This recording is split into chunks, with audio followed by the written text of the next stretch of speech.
दोस्तों, जीवन का सबसे बड़ा बंधन है मोह का जाल। इंसान जानता है कि सब नश्वर है, फिर भी बार बार आसक्त हो जाता है। क्यों? आज हम इसी गहरे रहस्य को समझेंगे, इसीलिए वीडियो को अंत तक जरूर सुनिएगा।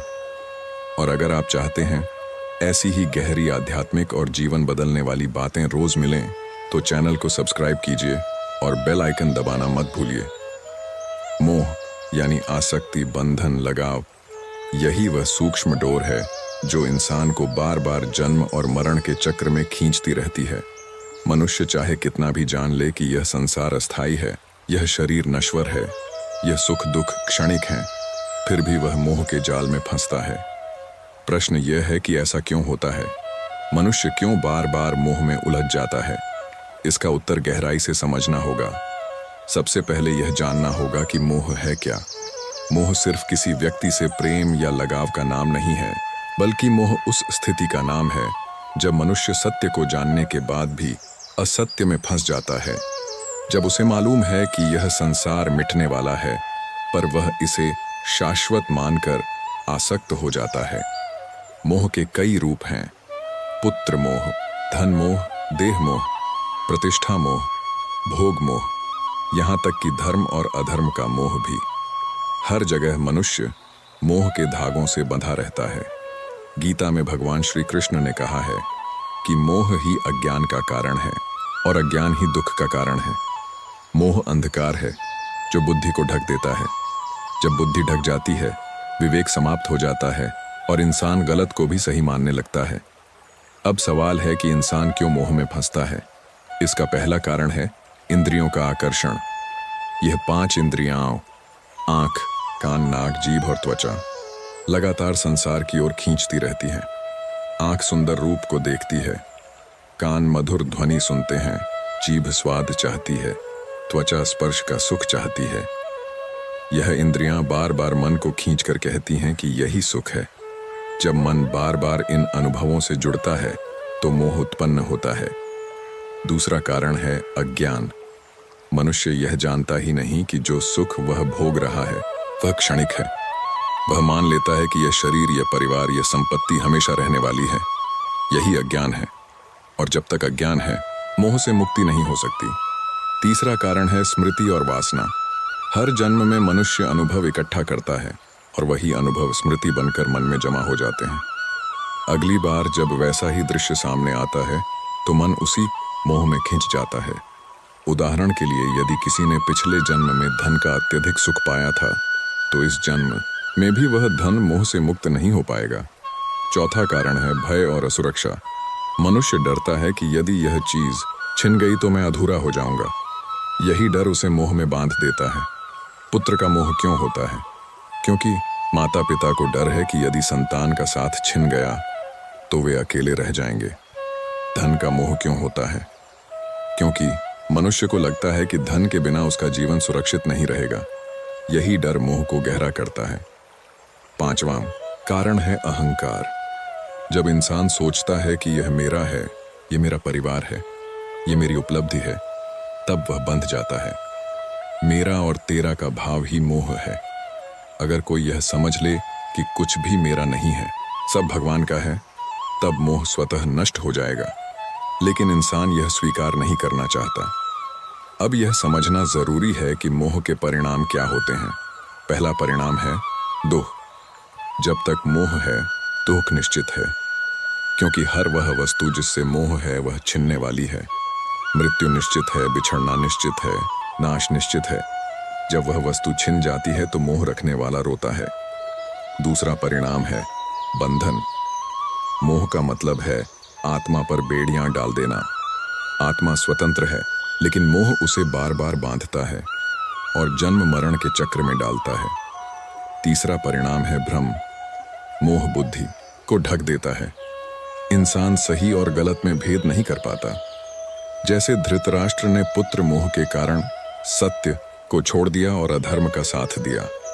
परिणाम स्वरूप महाभारत का युद्ध हुआ और उसका पूरा वंश नष्ट हो गया। यही मोह का अंधकार है। अब सवाल है कि मोह से कैसे बचा जाए। पहला उपाय है विवेक। जब मन बार बार मोह की ओर भागे तो स्वयं को स्मरण कराओ कि यह अस्थायी है। बार बार खुद को याद दिलाओ कि यह शरीर मिट जाएगा, यह संसार नष्ट हो जाएगा। विवेक ही वह दीपक है जो मोह के अंधकार को मिटाता है। दूसरा उपाय है भक्ति। जब मनुष्य भगवान के प्रेम में बंधता है तो संसार का मोह स्वतः टूट जाता है। संसार के बंधन अंधेरे हैं, लेकिन भगवान का प्रेम प्रकाश है। जब प्रकाश आ जाता है तो अंधेरा कहाँ टिकेगा। तीसरा उपाय है सत्संग। जब इंसान संतों की संगति करता है, सत्साहित्य पढ़ता है, भगवत गीता का श्रवण करता है, तब उसके भीतर की चेतना जागती है। चेतना जागते ही मोह कमजोर पड़ जाता है। चौथा उपाय है निष्काम कर्म। जब इंसान हर कार्य को भगवान को समर्पित करके करता है, तब उसका मोह समाप्त हो जाता है, क्योंकि वह जान लेता है कि मैं सिर्फ निमित्त हूं, करता नहीं। पांचवा उपाय है ध्यान और आत्मचिंतन। जब मनुष्य रोज ध्यान करता है, मन को भीतर की ओर मोड़ता है, आत्मा के स्वरूप को देखता है, तब बाहरी मोह का आकर्षण घटता है। मोह इसलिए लगता है क्योंकि मन बाहर भागता है। जब मन भीतर जाएगा तो मोह स्वतः टूटेगा। अगर हम इतिहास और धर्म ग्रंथ देखें तो मोह ने कितनों को नष्ट किया है। रामायण में कैकेयी का मोह था, उसे राजगद्दी चाहिए थी अपने पुत्र भरत के लिए। इस मोह ने राम को वनवास दिलाया और पूरे राज्य में दुख फैला। महाभारत में धृतराष्ट्र का मोह था, उसे अपने पुत्र दुर्योधन से लगाव था। सत्य जानते हुए भी उसने उसका साथ दिया। इस मोह ने कुरुवंश को नष्ट कर दिया। यहाँ तक कि साधु संतों ने भी मोह के खतरे को समझाया है।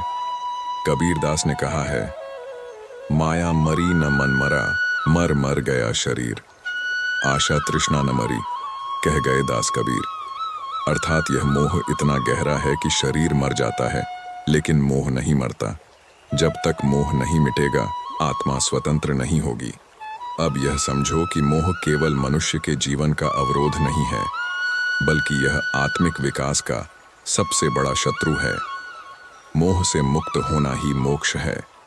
जब इंसान सब मोहों से ऊपर उठ जाता है तो वह परमात्मा से एकाकार हो जाता है। यही गीता का उपदेश है, यही उपनिषदों का संदेश है। अंत में यही कहना होगा कि मोह से बचने का एक ही उपाय है, सत्य का ज्ञान। जब ज्ञान होगा कि यह संसार स्वप्न समान है, सब कुछ नश्वर है, तो मोह धीरे धीरे टूटेगा। जैसे स्वप्न में यदि तुम राजा बनो तो आनंद आता है, लेकिन जागने के बाद तुम जान लेते हो कि वह सपना था। वैसे ही जब आत्मा जागेगी तो समझेगी कि यह संसार भी सपना है, तब मोह का जाल छिन जाएगा। यही जीवन का वास्तविक उद्देश्य है, मोह से मुक्त होकर आत्मा को स्वतंत्र करना। मोह का जाल इतना सूक्ष्म और इतना शक्तिशाली है कि इंसान को यह पता भी नहीं चलता कि वह किस तरह से इसमें बंध रहा है। यह ठीक वैसे ही है जैसे मकड़ी अपने शिकार को धीरे धीरे धागों से लपेट लेती है। शिकार पहले तो सोचता है कि वह स्वतंत्र है, लेकिन कुछ ही क्षणों में वह पूरी तरह से बंध जाता है और निकलने का कोई मार्ग नहीं रहता। इंसान भी यही सोचता है कि वह स्वतंत्र है, वह जैसा चाहे वैसा जी सकता है। लेकिन जब वह धन, परिवार, प्रतिष्ठा, भोग, नाम और पहचान में उलझता है तो धीरे धीरे उसके चारों ओर मोह के धागे बुन जाते हैं। वह समझ भी नहीं पाता कि यह धागे कितने मजबूत हैं। मोह की सबसे बड़ी शक्ति यही है कि वह इंसान को मीठा बंधन लगता है। जैसे कोई व्यक्ति शहद में डूबी हुई तलवार चाट रहा हो, उसे शहद का स्वाद अच्छा लगता है, लेकिन वह यह भूल जाता है कि उसके जीभ पर धीरे धीरे घाव हो रहे हैं। मोह भी ऐसा ही है, वह शुरुआत में सुख देता है, लेकिन अंत में दुख, निराशा और बंधन ही देता है। अब यह जानना जरूरी है कि मोह का जाल इतना गहरा क्यों है। पहला कारण है मन की आसक्ति की प्रवृत्ति। मन हमेशा किसी न किसी चीज में टिकना चाहता है। अगर उसे भगवान में टिकने का अवसर नहीं मिलेगा तो वह संसार में टिकेगा। अगर मन को भक्ति का आधार नहीं मिलेगा तो वह भोग का आधार खोजेगा। यही मन का स्वभाव है। इसलिए जब मनुष्य आत्मा या परमात्मा की ओर नहीं मुड़ता तो वह संसार के मोह में फंस जाता है। दूसरा कारण है अपूर्णता का भाव। इंसान अपने भीतर अधूरापन महसूस करता है। उसे लगता है कि मैं तब तक पूर्ण नहीं हूं जब तक मेरे पास यह नहीं है, धन नहीं है, संतान नहीं है, मान सम्मान नहीं है। इस अधूरेपन को भरने के लिए वह बाहर दौड़ता है और हर वस्तु से मोह बना लेता है। लेकिन समस्या यह है कि बाहरी वस्तुएं कभी भी उस अधूरेपन को पूरा नहीं कर सकती, इसलिए मोह बार बार गहरा होता जाता है। तीसरा कारण है माया का आवरण। यह सृष्टि स्वयं ही भगवान की माया है। माया का स्वभाव है ढकना और दिखाना। वह झूठ को सच जैसा दिखाती है और सच को छुपा देती है। जब तक इंसान माया के प्रभाव में है, वह मोह से मुक्त नहीं हो सकता। चौथा कारण है पुनर्जन्म का संस्कार। आत्मा जब भी नया शरीर लेती है तो वह पुराने जन्म के संस्कार लेकर आती है। यदि पिछले जन्म में किसी वस्तु से अधिक लगाव था तो इस जन्म में भी वही लगाव प्रकट होगा। यही कारण है कि कुछ बच्चे जन्म से ही किसी विशेष वस्तु या आदत के प्रति मोह दिखाते हैं। पांचवां कारण है समाज और संस्कृति का प्रभाव। बचपन से ही इंसान को यह सिखाया जाता है कि यह तुम्हारा परिवार है, यह तुम्हारी वस्तु है, यह तुम्हारा कर्तव्य है। धीरे धीरे यह मेरा तेरा का भाव गहराई तक बैठ जाता है और मोह और मजबूत हो जाता है। अब यह समझो कि मोह से निकलना इतना कठिन क्यों है। क्योंकि मोह सिर्फ एक विचार नहीं है, बल्कि यह मन, बुद्धि और अहंकार तीनों को बांध देता है। जब मन किसी वस्तु में फंसता है तो बुद्धि उसे सही ठहराती है और अहंकार कहता है कि यह मेरा अधिकार है। इस तरह से मोह की जड़ें गहरी हो जाती हैं। गीता में भगवान कृष्ण ने कहा है कि मोह से स्मृति भ्रंश होती है, स्मृति भ्रंश से बुद्धि नष्ट होती है और बुद्धि नष्ट होने पर इंसान पतन को प्राप्त होता है। इसका सीधा अर्थ है कि मोह इंसान को पतन की ओर ले जाता है। मोह के कारण ही राजा रावण का पतन हुआ। वह सीता के रूप और सौंदर्य के मोह में फंस गया। उसे मालूम था कि यह अधर्म है, लेकिन मोह ने उसकी बुद्धि को ढक दिया और परिणाम स्वरूप उसका वंश नष्ट हुआ। महाभारत में भी यही हुआ। दुर्योधन का मोह था सत्ता के प्रति, भीष्म और द्रोण का मोह था कर्तव्य के प्रति, कर्ण का मोह था मित्रता के प्रति और धृतराष्ट्र का मोह था पुत्र के प्रति। इन सभी मोहों ने मिलकर धर्म की जड़ें हिला दी। अंततः महाभारत का युद्ध हुआ और असंख्य लोग मारे गए। यहां से हम यह सीखते हैं कि मोह किसी भी रूप में हो, उसका परिणाम विनाशकारी ही होता है। अब प्रश्न है कि मनुष्य को मोह से क्यों मुक्त होना चाहिए। पहला कारण यह है कि जब तक मोह है, आत्मा स्वतंत्र नहीं हो सकती। आत्मा का स्वभाव है स्वतंत्रता और आनंद, लेकिन मोह उसे बांध देता है और दुखी कर देता है। दूसरा कारण यह है कि मोह ही पुनर्जन्म का कारण है। जब तक मोह है, आत्मा को बार बार जन्म लेना पड़ेगा। तीसरा कारण यह है कि मोह सत्य के दर्शन में सबसे बड़ा अवरोध है। जब तक मोह है, इंसान सत्य को नहीं देख सकता। जैसे धुएं से भरा हुआ दर्पण साफ प्रतिबिंब नहीं दिखा सकता, वैसे ही मोह से ढका हुआ मन सत्य का प्रतिबिंब नहीं देख सकता। अब यह जानना आवश्यक है कि मोह से मुक्त कैसे हुआ जाए। पहला उपाय है अनित्य का चिंतन। रोज खुद को याद दिलाओ कि यह सब नश्वर है। यह शरीर मिटेगा, यह संबंध छूटेंगे, यह धन यहीं रह जाएगा। जितना ज्यादा यह स्मरण होगा, उतना मोह ढीला होगा। दूसरा उपाय है सच्ची भक्ति। जब मनुष्य भगवान से प्रेम करता है तो उसका मन संसार से हटकर भगवान में टिक जाता है। तब मोह का प्रभाव कम हो जाता है। तीसरा उपाय है निष्काम कर्म। जब इंसान फल की आसक्ति छोड़कर केवल कर्तव्य करता है तो वह मोह से मुक्त हो जाता है। चौथा उपाय है सत्संग और ज्ञान। संतों की वाणी सुनना, गीता और उपनिषद का अध्ययन करना मोह की जड़ों को काटता है। पांचवा उपाय है ध्यान और आत्मबोध। जब मनुष्य आत्मा को अनुभव करता है तो वह समझ जाता है कि मैं शरीर नहीं हूँ, मैं अमर आत्मा हूँ। जब यह बोध होता है तो मोह समाप्त हो जाता है। इस प्रकार यह स्पष्ट है कि मोह से मुक्ति ही जीवन का वास्तविक लक्ष्य है, क्योंकि मोह न केवल इंसान को दुखी करता है बल्कि उसे सत्य से भी दूर ले जाता है। जब मोह मिटेगा तभी आत्मा अपने वास्तविक स्वरूप में स्थिर होगी और परम आनंद का अनुभव करेगी। यही गीता का सार है, यही उपनिषदों का संदेश है और यही संतों की वाणी का मूल है। मोह की सबसे गहरी जड़ यह है कि इंसान अपने वास्तविक स्वरूप को भूल चुका है। आत्मा शुद्ध है, स्वतंत्र है, आनंदमय है। लेकिन जब वह शरीर और मन से अपनी पहचान जोड़ लेती है तो मोह उत्पन्न होता है। जैसे कोई राजा सपने में भिखारी बन जाए और सपने की वस्तुओं से लगाव करने लगे, वैसे ही आत्मा शरीर को मैं मानकर उससे जुड़ी हर चीज को मेरा मान लेती है। यही भ्रांति मोह कहलाती है। जब यह भ्रांति बार बार होती है तो इंसान जन्म जन्मांतर तक बंधा रहता है। मोह की यह श्रृंखला इतनी सूक्ष्म है कि इंसान को लगता है कि यह प्रेम है, लेकिन वास्तव में यह बंधन है।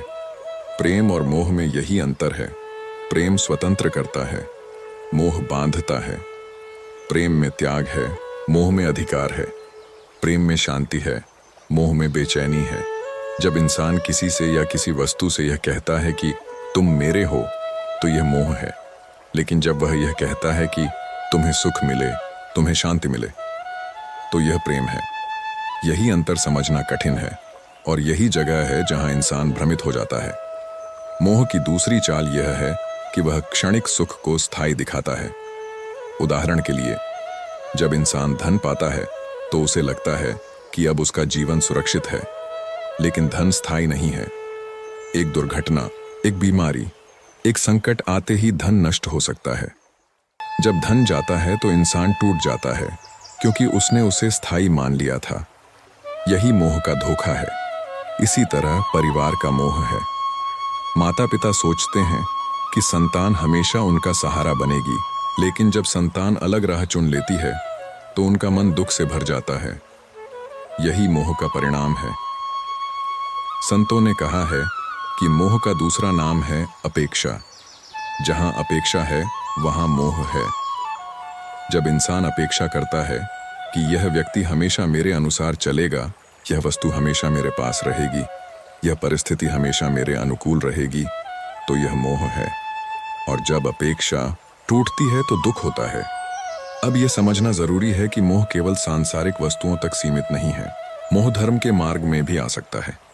कोई साधक यदि अपनी साधना या तपस्या से अहंकार करने लगे कि मैंने इतना साधन किया, मैंने इतना ज्ञान पाया, तो यह भी मोह है। इसे अहंकार का मोह कहा जाता है। यही कारण है कि संत कहते हैं कि जब तक अंतिम अहंकार भी समाप्त न हो, तब तक मुक्ति संभव नहीं। मोह के बारे में एक और गहरा सत्य यह है कि यह चक्र की तरह है। मोह से इच्छा उत्पन्न होती है, इच्छा से कर्म होता है, कर्म से फल मिलता है और फल से फिर नया मोह जन्म लेता है। उदाहरण के लिए, यदि किसी को वस्त्रों का मोह है तो वह अच्छे वस्त्र पाने की इच्छा करेगा। इच्छा से वह धन कमाने के लिए कर्म करेगा, धन से वस्त्र खरीदेगा, वस्त्र पहनकर थोड़ी देर सुख पाएगा, लेकिन फिर नया मोह उत्पन्न होगा और अच्छे वस्त्र चाहिए। इस तरह से मोह का चक्र चलता रहेगा और कभी समाप्त नहीं होगा। यही संसार का बंधन है। गीता में भगवान ने कहा है कि काम, क्रोध और लोभ ये 3 नरक के द्वार हैं। वास्तव में इन तीनों का मूल मोह ही है। मोह के कारण ही कामना जन्म लेती है, मोह के कारण ही क्रोध आता है और मोह के कारण ही लोभ बढ़ता है। यदि मोह न हो तो काम, क्रोध और लोभ अपने आप समाप्त हो जाएं। अब यह भी देखना जरूरी है कि मोह से बाहर निकलने का मार्ग क्या है। पहला मार्ग है वैराग्य। वैराग्य का अर्थ है वस्तुओं से घृणा करना नहीं, बल्कि यह समझना कि ये वस्तुएं स्थायी नहीं हैं। जब यह ज्ञान पक्का हो जाता है तो मन स्वतः ही उनसे हटने लगता है। दूसरा मार्ग है समर्पण। जब इंसान हर चीज को भगवान के चरणों में समर्पित कर देता है तो उसे लगाव नहीं रहता। वह जान लेता है कि यह सब भगवान का है, मैं केवल निमित्त हूँ। तीसरा मार्ग है साधना और ध्यान। जब मन भीतर की ओर जाता है और आत्मा का अनुभव करता है तो बाहरी मोह का आकर्षण कमजोर हो जाता है। जैसे कोई बच्चा खिलौनों से खेलता है, लेकिन बड़ा होने पर उसे उन खिलौनों का आकर्षण नहीं लगता। उसी तरह जब आत्मा का अनुभव होता है तो संसार के मोह का आकर्षण समाप्त हो जाता है। चौथा मार्ग है सच्चा प्रेम। जब इंसान मोह को प्रेम में बदल देता है तो वह बंधन से मुक्त हो जाता है। मोह कहता है कि तुम मेरे हो और प्रेम कहता है कि मैं तुम्हारा हूं। यही भाव इंसान को भगवान के साथ जोड़ देता है। पांचवा मार्ग है सत्संग। जब इंसान उन लोगों के साथ रहता है जो मोह से मुक्त हैं, तो उनके विचार और ऊर्जा भी उसके मन को प्रभावित करते हैं। धीरे धीरे उसका मोह कम होने लगता है। अब यह समझना जरूरी है कि मोह के बिना जीवन खाली नहीं होता, बल्कि मोह के बिना जीवन स्वतंत्र होता है।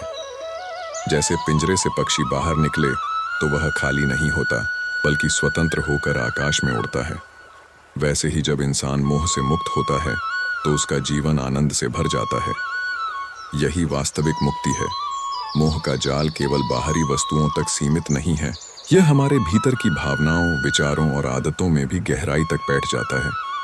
जब मनुष्य बार बार किसी व्यक्ति, वस्तु या स्थिति की ओर आकर्षित होता है तो वह यह सोचता है कि वह इसे नियंत्रित कर सकता है, लेकिन असल में यह संभव नहीं है। मोह का स्वभाव है कि वह स्वतः नियंत्रित नहीं होता। जितना आप उसे रोकने की कोशिश करेंगे, उतना ही वह गहरा होता जाएगा।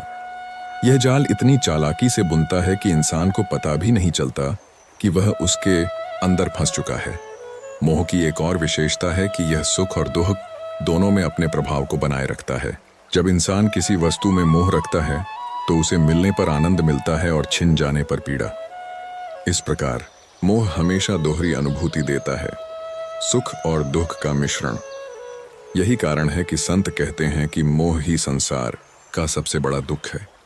मोह से मुक्त होना इसलिए आवश्यक है क्योंकि जब तक इंसान मोह में है, वह आत्मा के वास्तविक आनंद को अनुभव नहीं कर सकता। मोह इंसान को असत्य की ओर खींचता है और उसे सच से दूर कर देता है। अब यह समझना जरूरी है कि मोह की जड़ को कैसे काटा जाए।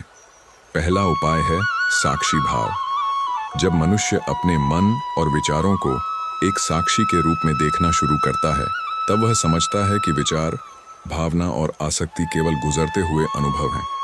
इन्हें पकड़ने की आवश्यकता नहीं है। दूसरा उपाय है सतत ध्यान। नियमित ध्यान से मन की अशांति कम होती है और मोह की लहरें कमजोर पड़ने लगती हैं। तीसरा उपाय है ज्ञान और विवेक।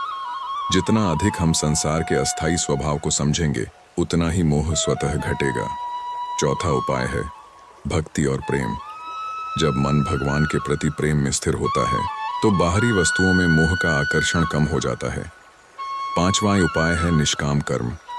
जब इंसान केवल कर्म करता है और फल की अपेक्षा छोड़ देता है, तब मोह का प्रभाव घटता है।